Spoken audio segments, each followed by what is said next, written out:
আসসালামু আলাইকুম। শুরু করছি তুমি মইনে আসক্ত পর্ব ২। লিখেছেন জান্নাতুল ফেরদৌস রিমি। রিমি বাইরে পা দেওয়ার আগে দেখতে পাই তার স্বামীর সাথে পায়েলের বিভিন্ন ঘনিষ্ঠ মুহূর্তের ছবি ক্যামেরাবন্দি হচ্ছে। অয়ন পায়েলের কোমর জড়িয়ে সামনের দিকে ছবি তুলছে, অর্থাৎ ফটোশুট চলছে তাদের। রিমি বাইরে যেতে গিয়েও যায় না। সাংবাদিকরা জোর হয়ে বিভিন্ন প্রশ্ন করছে রুহানা চৌধুরীকে। রুহানা চৌধুরীর কথার মাঝে ব্যাঘাত ঘটায় তার ছোট ছেলে আশরাফ চৌধুরী। আশরাফ চৌধুরী তার মাকে কিছুটা দূরে নিয়ে গিয়ে বলতে থাকে, মা তুমি এখন এসব কি করছো? অয়ন এবং পায়েলের এঙ্গেজমেন্টের কথাটা যদি বাইরে ভাইরাল হয়ে যায় তাহলে তো আমাদেরই ক্ষতি। চারিদিকে শত্রুর অভাব নেই। তারা যদি জেনে যায় পায়েল আমাদের বাড়ির বউ হতে চলেছে তাহলে তারা কিছুতেই বিয়েটা হতে দিবে না। তুমি বুঝতে পারছো আমি কি বলতে চাচ্ছি? রোহানা চৌধুরী কিছুক্ষণ ছেলের কথা গভীর মনোযোগ দিয়ে শ্রবণ করলেন। তারপর আফসোসের সুরে বললেন, আমার সত্যিই ভুল হয়ে গিয়েছে, আমাকে এখনই যেতে হবে। বাইরে কথাটি ভাইরাল হতে দিলে চলবে না। বিয়েটা বালুই হোক, তারপর সবাইকে জানাবো। রোহানা চৌধুরী বাইরে এসে সমস্ত প্রেস মিডিয়াকে ব্যাপারটি আপাতত নিউজ করতে নিষেধ করে দিলেন। সমস্ত প্রেস মিডিয়া রোহানা চৌধুরীর কথায় আস্তে আস্তে পার্টি ত্যাগ করে চলে গেল। এতে রিমি কিছুটা স্বস্তির নিঃশ্বাস ফেলল। বাইরে তাকে যেতে হলো না। ২ দিন ধরে এই বিশাল চৌধুরী বাড়িতে সে এসেছে, কিন্তু কোনার একটি গর্তেই সে ২ দিন ধরে আছে, বাইরে বের হয়নি। এই কোনার গর্তটিই বলতে গেলে ২টি রুমের সমান, তাই রিমির গর্ততে থাকতে কোনো অসুবিধা হয়নি। সার্ভেন্টরা এসে খাবার দিয়ে যায় রুমে। এই ২ দিনে অয়ন ও রিমির একবারের জন্য দেখা হয়নি। অয়নের কাছে রিমি একজন শুধু অপরিচিত ছাড়া আর কিছুই না। ইতিমধ্যে রোহানা চৌধুরী তাদের ডিভোর্সের কার্যকর শুরু করে দিয়েছে। যদিও বিয়ের ৬ মাসের আগে ডিভোর্স হয় না, কিন্তু রোহানা চৌধুরী তার ক্ষমতার জোরে ৩ মাসের মধ্যেই রিমির ও অয়নের ডিভোর্স করিয়ে দিবেন। কিছুক্ষণের মাঝে অয়ন অনুষ্ঠানের সমাপ্তি ঘটল। গেস্টরা আস্তে আস্তে চলে গেল। গেস্টরা চলে যেতেই অয়ন পায়েলের থেকে নিজেকে ছাড়িয়ে নেয়। হঠাৎ এমন হওয়াতেই পায়ের নিচে পড়তে গিয়েও নিজেকে সামনে নেই। অয়ন নিজের পোশাক ঝাড়তে পায়েলের দিকে অগ্নিদৃষ্টি নিক্ষেপ করে বলে, এতক্ষণ ধরে শুধু গ্যান্টমার কথাই তোমার মতো নোংরা মেয়েকে আমি সহ্য করেছি, বিয়েও করতে যাচ্ছি, বাট তুমি ভেবো না বিয়ে করলেই অয়ন চৌধুরীর কাছে তুমি ঘেঁষতে পারবে। আজকে সহ্য করলাম, বাট নেক্সট টাইম যেন তুমি আমাকে টাচ করার সাহস না পাও, না হলে খুব খারাপ হবে তোমার সাথে। কথাটি বলে হন করে উপরে চলে গেল অয়ন। পায়েল অসহায় দৃষ্টিতে অয়নের পানে চেয়ে রইল। অয়নের ছোট কাকি রোজা চৌধুরী পায়েলকে দেখে মুখ ভেঙাই। রোহানা চৌধুরী পায়েলকে শান্ত হতে বলে উপরে চলে যায়। তিনি জানেন এখন তার নাতি ঠিক কি করতে পারে। অয়নের গড়ে এসে তিনি থেমে যান। অয়ন তার সুবিশাল গড়টিকে তছনছ করে দিচ্ছে মুহূর্তে। রোহানা চৌধুরী তপ্ত নিঃশ্বাস ফেলেন। এটাই স্বাভাবিক। অয়ন একবার রেগে গেলে তাকে রোহানা চৌধুরী ছাড়া আর কেউ সামলাতে পারে না।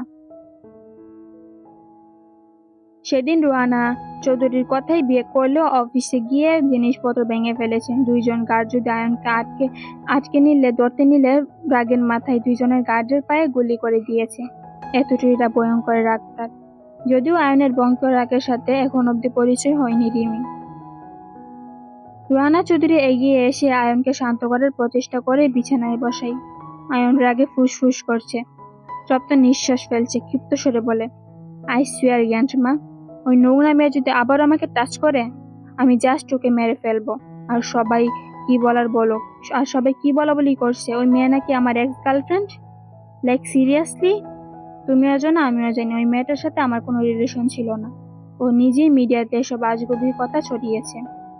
শান্ত হও অয়ন, এতটা রেগে গেলে কি করে হয় বলো? আমি সবটাই জানি। পায়েলের সাথে তোমার কেমন কিছুই ছিল না। পায়েলই বারবার তোমাকে পছন্দ করত। ছোটবেলা থেকে একসাথে পড়াশোনা করছো। এই মুহূর্তে আমাদের কোম্পানি পায়েলকে কতটা জরুরি তা তো তুমি বুঝতেই পারছো।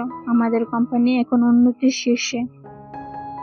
তার কিছুটা অবদান পায়েলেরও, কেননা পায়েলের শুধুমাত্র আমাদের ফ্যাশন হাউসের পক্ষ থেকে মডেলিং করে। বড় বড় কোম্পানি তাকে বড় বড় অ্যামাউন্ট দিয়েও হায়ার করতে পারছে না। এখন যদি পায়েল আমাদের হয়ে কাজ না করে তাহলে আমাদের কোম্পানির বড় ক্ষতি হয়ে যাবে। পায়েল তো তোমাকে ভালোবাসে, তাই সেই শর্ত জুড়ে দিয়েছে। তুমি তাকে বিয়ে না করলে সে কিছুতেই আমাদের কোম্পানি হয়ে কাজ করবে না। তাই না চাইলেও বিয়েটা তোমাকে করতে হবে অয়ন। আমার অনেক পরিশ্রমের কোম্পানি। শেষের কথাটি কিছুটা কঠোর গলায় বলে রুহানা চৌধুরী। অয়নের রাগ কমেনি। বরং সময়ের সাথে সাথে তার বৃদ্ধি পাচ্ছে দ্বিগুণ ভাবে। রুহানা চৌধুরী উঠে দাঁড়িয়ে অয়নের হাতে একটু ওষুধ দিলেন। অয়ন পানি দিয়ে ওষুধটি খেয়ে নিল। আস্তে আস্তে কিছুটা শান্ত হলো সে। শান্ত হয়ে বলে উঠল, তুমি আমার সব গ্র্যান্ডমা। আমি কখনো কাউকে পরোয়া করিনি, আর করবো না। তোমার জন্য আমি সবকিছুই করতে পারি। বিয়েটা কবে হবে আমাকে বলে দিও। আমাকে এসব ব্যাপারে জড়িও না। তোমার এবং ওই মেয়েটার ডিভোর্সের আগে বিয়েটা দিতে পারবো না। তাই 3 মাস পরই ধুমধামের সাথে তোমাদের বিয়েটা হবে। মেয়েটাকে টাকা বুঝিয়ে দিও। নিশ্চয়ই মেয়েটার ডিভোর্সের বদল অনেক টাকা চেয়েছে। আচ্ছা, কি নাম যেন মেয়েটার? রুহানা চৌধুরীর কথা কিছু বলার আগে তার ছোট ছেলে মাঝখানে ফোড়ন কেটে বলে, রিমি মেয়েটার নাম। রিমি নামটা শুনেই বুকটা অদ্ভুতভাবে কেঁপে উঠল। বিয়ের সময়ও নামটি শুনেছিল, যদিও ততটা গুরুত্ব দেয়নি তখন। বর্তমানে মেয়েটির ব্যাপারে কোনো প্রকার কৌতূহল নেই অয়নের। সে দ্রুত পায়ে বেরিয়ে যায় বাড়ি থেকে। বাড়ি কেউ চাইলেও তাকে আটকাতে পারে না। বাপ মা মরা ছেলে সে। ছোটবেলায় কোনো কারণে তার বাবা মা মারা গিয়েছে। তখন থেকে এক রোগা এবং জেদিতে পরিণত হয়েছে সে। তাকে শুধু রুহানা চৌধুরী সামলাতে পারেন। রিমি নিজের রুমের সেলফ থেকে বই বের করে পড়তে থাকে। এই বাড়িতে সে একটু উদ্দেশ্যে আসলেও সে ঢাকাতে পড়তে এসেছে। ছোটবেলা থেকেই তার স্বপ্ন ডাক্তারি নিয়ে পড়বে। সে অনুযায়ী সে যথেষ্ট ভালো ফলাফল করছে এবং ঢাকার স্বনামধন্য একটি হসপিটালে সে চান্স পেয়েছে। পরশুদিন থেকে তার প্রথম ক্লাস। রুহানা চৌধুরীকে এই বাড়িতে থাকার সাথে সাথে সে যেন লেখাপড়ার সুযোগটিও পায় সেই শর্ত জুড়ে দিয়েছিল। নিঃসন্দেহে সেদিন রুহানা চৌধুরী শর্তটি মেনে নেই। রিমি বই পড়ছিল তখন গাড়ির শব্দে তার চোখ জানালায় যায়। অয়ন ব্লেজারটি হাতে নিয়ে গাড়িতে ওঠে এবং একটানে গাড়ি নিয়ে বাড়ি থেকে বের হয়ে যায়। রিমি সেদিন খেয়াল করে না, বইয়ের মনোযোগ দেয়। সকাল সকাল অয়ন বাগানে বক্সিং গ্লাভস পরে একের পর এক পাঁচ মেরে যাচ্ছে। পরনে তার গায়ে সাদা সিল্ক কটন শার্ট, যা পেশিবহুল গায়ের সাথে লেগে রয়েছে। ফর্সা চেহারাটি কিছুটা গাম্মার্থ, কিন্তু তেজ প্রখর। যে কোনো রমণী এ অবস্থায় দেখে নিশ্চয়ই নিজের মন দিয়ে বসবে অয়ন নামক যুবকের কাছে। অয়নদের বাগানটি খুব সুবিশাল। এই বাগানের পরপর 3-4টা বড় বড় হোটেল করা যাবে। বাগানের চারপাশে গাটরা ছড়িয়ে ছিটিয়ে আছে। রিমি সবেমাত্র ঘুম থেকে উঠেছে। গায়ের ওড়না পেঁচিয়ে বারান্দায় এসে দাঁড়ায়। মুখে এখনো ঘুমের রেশ কাটেনি। বারান্দায় এসে তার মন উৎফুল্ল হয়ে যায়। গাছের নির্মল বাতাস এবং তার হৃদয়টাকে নাড়িয়ে তুলছে। সে আঁখিজোড়া বন্ধ করেনি। অপরদিকে অয়ন তার প্র্যাকটিস শেষ করে খানিকক্ষণ বিরতি নিয়ে একজন সার্ভেন্টের থেকে ফলের জুস নিয়ে তা পান করতে করতে এগোতে থাকে। হঠাৎ তার চোখ আটকে যায় সামনের বারান্দায় থাকা রমণীর দিকে। রমণী তার আঁখিযোগল বন্ধ করে রেখেছে। চোখ বন্ধ রেখেই ঠোঁটের কোণে মিষ্টি হাসি তুলছে। দেখেই মনে হচ্ছে সদ্য ঘুম থেকে উঠে এসেছে। চুলগুলো এলোমেলো, মুখে কি সুন্দর হাসি। অয়ন শুকনো ঢোক গিলল। বুকটা কেমন জানি চিনচিন করছে। সে অপলক রমণীর দিকে তাকিয়ে থাকে, কিন্তু তাতে ব্যাঘাত ঘটিয়ে রমণী নিজের ঘরের দিকে চলে যায়। অয়ন যেন এক প্রকার ঘুরে চলে গিয়েছিল। সে ঘুর থেকে বের হয়ে আসে, প্রচন্ড বিরক্ত হইসে। মেয়েটার এত বড় সাহস কি করে হলো? অয়ন চৌধুরীর কাছে ব্যাঘাত ঘটায়, কিন্তু মেয়েটিকে, তাকে তো আগে দেখিনি সে। মনে একদাগ প্রশ্ন যুবকের। সে হাত নাড়িয়ে সার্ভেন্টকে প্রশ্ন করে, মেয়েটিকে? কোন মেয়ে স্যার? যে মেয়েটি বারান্দায় দাঁড়িয়েছিল। ওর নাম তো রিমি। 2 দিন আগে রোহানা ম্যামের সাথে এই বাসায় এসেছে। অয়ন সোজা হয়ে দাঁড়িয়ে পড়ে। এই নামটি সে আগেও শুনেছিল। হে, মেয়েটি তো তার স্ত্রী। হ্যাঁ, বর্তমান তার স্ত্রী। অয়ন আনমনে বলে ওঠে, রিমি, রাইট? নামটা বেশ ছোট। কথাটি বলেই থেমে যায় অয়ন। তৎক্ষণাৎ মুখে হাসি ফুটে ওঠে তার। বিড়বিড় করে আওড়াতে থাকে, রিমি পুরি। হ্যাঁ, এবার ঠিক আছে। আমি তোমাকে এই নামেই ডাকবো। শুনছো পুরি? মাঝরাতে নিজের স্বামীকে দেখে বরকে গেল রিমি। যার কয়েকদিন পর অন্য একটি মেয়ের সাথে বিয়ে, সে হঠাৎ এত রাতে তার ঘরে কি করছে? নানা প্রশ্নে রিমির মাথায় ঘুরপাক খাচ্ছে। সে এদিক ওদিক তাকাচ্ছে। বই নিয়ে পড়তে বসেছিল সে। আজ সে আজ সে অনেক উত্তেজিত, কিছুটা খুশিও। অবশেষে তার লক্ষ্যের দিকে পা বাড়াতে চলেছে। কিন্তু দরজায় নিজের স্বামীকে দেখেই বই রেখে সঙ্গে সঙ্গে উঠে দাঁড়ায় রিমি।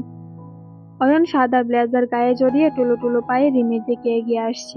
রিমি বুঝতে পারছে অয়ন অতিরিক্ত মদ্যপান করে ফেলেছে, যার ফলে সে এত রাতে রিমির ঘরে এসেছে বলে। নাহলে রিমি এই বাড়িতে এসেছে 3 দিন হলো। কই, অয়ন তো একবারের জন্য রিমিকে দেখার কিংবা রিমির খোঁজ নেওয়ার প্রয়োজন বোধ করেনি। যদিও এতে রিমির কোনো যায় আসে না। অয়ন ধীরে ধীরে পায়ে এগিয়ে আসতে থাকে আর রিমি বয়ে পিছাতে শুরু করে। যতই হোক সে একজন মেয়ে। রিমি পিছাতে পিছাতে দেয়ালে তার পিঠ ঠেকে যায়। অয়নও এক হাতে দেয়ালে রেখে রিমিকে বন্দি করে ফেলে। রিমি ছটফট করতে করতে বলে ওঠে, কি করছেন কি? সরুন বলছি। এত রাতে আপনি আমার ঘরে কি করছেন? কেউ দেখলে কি ভাববে? অয়ন নিরুত্তর। সে কোনো রকম জবাব দেয় না। সে আপন মনে তার সামনে থাকা রমণীকে দেখে যাচ্ছে।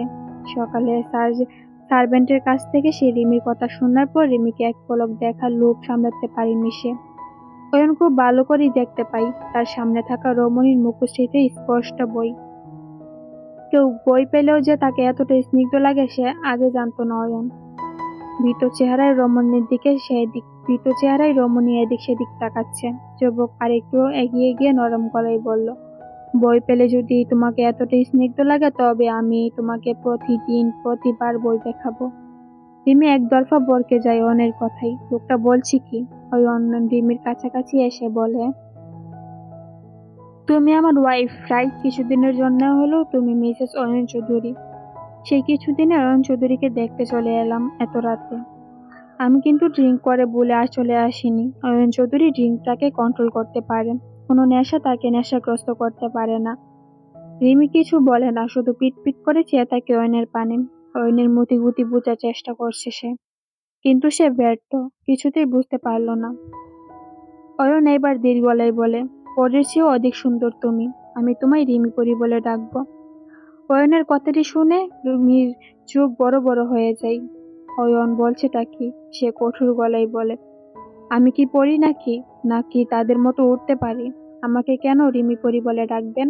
অয়ন বিরক্ত হয়। প্রচন্ড রকমের বিরক্তিতে সে মুখশ্রী লাল টকবক করে। সে হঠাৎই রিমির গাল চেপে ধরে বলে, আমার মুখের উপর একটা কথা বলবে না তুমি। আমি তোমার থেকে পারমিশন চাইনি, জাস্ট বলে দিলাম। অতিরিক্ত কোনো কথা বলবে না। মুখের উপর কথা বলা আমার পছন্দ না। Mind it. কথাটি বলেই অয়ন রিমিকে ছেড়ে দেয়। দূরে সরে গিয়ে গট করে বেরিয়ে যায় ঘর থেকে।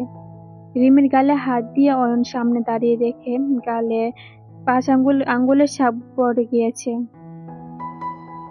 লোকটা কি পাগল নাকি অন্য কিছু? এভাবে তার উপর হুকুম জারি করলো কেন? এত সাহস হলো কি করে লোকটার? রিমির প্রচন্ড রাগ হলেও সে কিছুক্ষণের জন্য দামিয়ে রাখে। লোকটা আবারও অসভ্যতামি করলে পরের বার ছাড় দিবে না সে। রুহানা চৌধুরী নিজের ছেলের সাথে বসে কফি খাচ্ছেন এবং অফিসের ব্যাপারে কথা বলছেন। পায়েলও তাদের সাথে রয়েছে। রিমি কাঁধে ব্যাগ ঝুলিয়ে এবং ডাক্তারের অ্যাপ্রন হাতে নিয়ে সিঁড়ি দিয়ে নামছে। রিমিকে দেখে পায়েলের ভীষণ রাগ হয়। মেয়েটাকে একদম দেখতে পারে না সে। মেয়েটার সাথে অয়নের বিয়ে হয়, তার সাথে অয়নের বিয়েটা ডেট পিছিয়ে গিয়েছে। না হলে সে কবেই অয়নকে পেয়ে যেত। পায়েল কিছু বলতে নিলে হাত চেপে ধরে রুহানা চৌধুরী। চোখের ইশারায় চুপ থাকতে বলে। পায়েলও চুপ হয়ে যায়। রুহানা চৌধুরী রিমির দিকে তাকিয়ে গম্ভীর সুরে বলেন, তুমি কি কলেজে যাচ্ছ? জি, আজকে থেকেই আমার প্রথম ক্লাস শুরু। আলতো হাসেন রুহানা চৌধুরী। গম্ভীরতাকে দূর করে অতি ভিন্ন সুরে বলেন, কলেজ যাচ্ছ ভালো কথা, পড়াশুনো করে থাকো হাও, আমার সমস্যা নেই। ডিভোর্সের কথা মনে আছে তো? রিমিও প্রতি উত্তরে মুচকি এসে বলে, কখন কোথায় সাইন করতে হবে বলে দিয়েন, আমি করে দিব। আসছি। কথাটি বলে রিমি ধীর পায়ে স্থান ত্যাগ করে নিজের গন্তব্যের দিকে রওনা হয়। পায়েল রিমির যাওয়ার পানে কিছুক্ষণ তাকিয়ে থাকে। মেয়েটার মনে নিশ্চয়ই কিছু চলছে, কিন্তু কি? পরক্ষণে নিজের ভাবনাকে দূরে ঠেলে রেখে আবারও রুহানা চৌধুরীর কথায় মনোযোগী হই। পায়েলের চৌধুরীর ফ্যাশনের শুট আছে সামনের সপ্তাহে, তাও আবার সেই কানাডাই। এমনিতেই অয়নের গলায় একটা মেয়ে ঝুলে আছে। যতক্ষণ পর্যন্ত অয়নের ওই মেয়েটার সাথে ডিভোর্স না হয়, পায়েলের সাথে বিয়ে হচ্ছে না, ততক্ষণ পায়েল কিছুতেই শান্তি পাবে না। রুহানা চৌধুরী তাকে ভরসা দিলেন যেন পায়েল নিশ্চিন্তেই কানাডায় চলে যায়। অয়নের ডিভোর্স যেন সঠিক সময় হয় সেদিকে সে সম্পূর্ণ খেয়াল রাখবে রুহানা চৌধুরী। রিমি এপ্রন হাতে নিয়ে মেডিকেল কলেজের সামনে দাঁড়ায়। সে তার স্বপ্নের অনেকটার কাছে চলে এসেছে। এই মেডিকেল কলেজই তাকে স্বপ্নের দিকে ধাবিত করবে। রিমি আল্লাহর নাম করে কলেজের ভিতর ঢুকে পড়ে। ঢুকেই তার সর্বপ্রথম চোখ যায় তার বেস্ট ফ্রেন্ড জয়িতার দিকে। জয়িতা রিমিকে দেখে জড়িয়ে ধরে। রিমিও জয়িতার পরম আনন্দের সাথে জড়িয়ে ধরে। প্রতিদিন পর দুই বান্ধবীর দেখা। জয়িতা হাসি মুখে বলে, তুই একা যে, জিজু কোথায়? সেদিন তো তোর বিয়েতে অসুস্থতার জন্য থাকতে পারিনি। শুনলাম তোর বর নাকি এক্সচেঞ্জ হয়ে গেছে। মানে অন্য কারোর সাথে বিয়ে হয়েছে তোর? যতটুকু শুনেছি সে ঢাকাতে থাকে। তোদের মধ্যে সব ঠিক আছে তো? মানে সেই জিজু তোকে মেনে নিয়েছে তো? একসাথে এত প্রশ্ন করাই কিছুটা বিরক্ত হয়ে রিমি। জয়িতাকে দেখে বেশ আগ্রহী মনে হচ্ছে। হওয়াটাই স্বাভাবিক, নিজের বেস্ট ফ্রেন্ডের বিষয়ে বলে কথা। রিমি জয়িতাকে শান্ত করে বলে, একটু শান্ত হ। সব বলবো আমি তোকে। এখন আপাতত ক্লাসে চল। ফার্স্ট ক্লাস লেট হওয়াটা ঠিক না। জয়িতাও সায় দিলে তার বক বক কমে না। সে আপন মনে বলতে থাকে এইবারের বিষয়টি হচ্ছে তাদের প্রফেসরকে নিয়ে। জানিস রিমু, আমাদের প্রফেসর মানে এই মেডিকেলের মালিক, দ্য গ্রেট ARC। আজ আমাদের ক্লাস নিবে। তুই ভাবতে পারছিস? উনি তো মিডিয়ার সামনেই আসে না। ওনাকে নিয়ে যা লেখালেখি হয় সব কাগজেই। কেমন একটা রহস্যময় হয়ে থাকেন সবসময়। ওনার ক্লাস আজ পর্যন্ত যারা করেছে তারা ওনার টিচিং স্কিলে মুগ্ধ। শুধু তাই, মেয়েরা তো বলতে গেলে ওনাকে চোখে গিলে খাই। আমিও আজকে ওনাকে দেখবো। ইস, ভাবতে আমার কেমন একটা লাগছে। বাই দ্য ওয়ে, তুই কিন্তু ওনার দিকে তাকাবি না, বুঝলি? তুই এখন বেইটা মহিলা। পারলে ওনাকে জিজুর নজরে দেখবি। দেখি ওনাকে আমি পটাতে পারি নাকি। জয়িতার কথা শুনে রিমি হাসতে হাসতে ক্লাসে ঢোকে। সে জানে তার বান্ধবী এমনই। যদিও ডক্টর ARCকে নিয়ে তারও বেশ কৌতূহল রয়েছে। খবরের কাগজে তার ব্যাপারে অনেক পড়েছে রিমি। রিমি কথাটি ভাবতে ভাবতে ক্লাসের পিছনের বেঞ্চে গিয়ে বসে পড়ে। ক্লাসের লাস্ট বেঞ্চে সে এবং জয়িতা বসে আছে। ক্লাসরুমটা বেশ বড়। সবাই নিজের মধ্যে কথা বলছিল, কিন্তু হঠাৎ তারা চুপ হয়ে যায়। কেননা কিছুক্ষণ আগেই তার একজন স্টাফ এসে জানায় প্রফেসর AH কিছুক্ষণের মধ্যে ক্লাস ঢুকবেন। সবাই যেন চুপ থাকে, তাই সবাই চুপ আছে। এখনই প্রফেসরের আগমন ঘটবে। অত্যন্ত স্টাইলের সাথে হেঁটে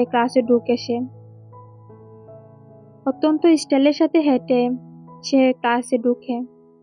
তাকে দেখেই রিমি হতভম্ব হয়ে যায়।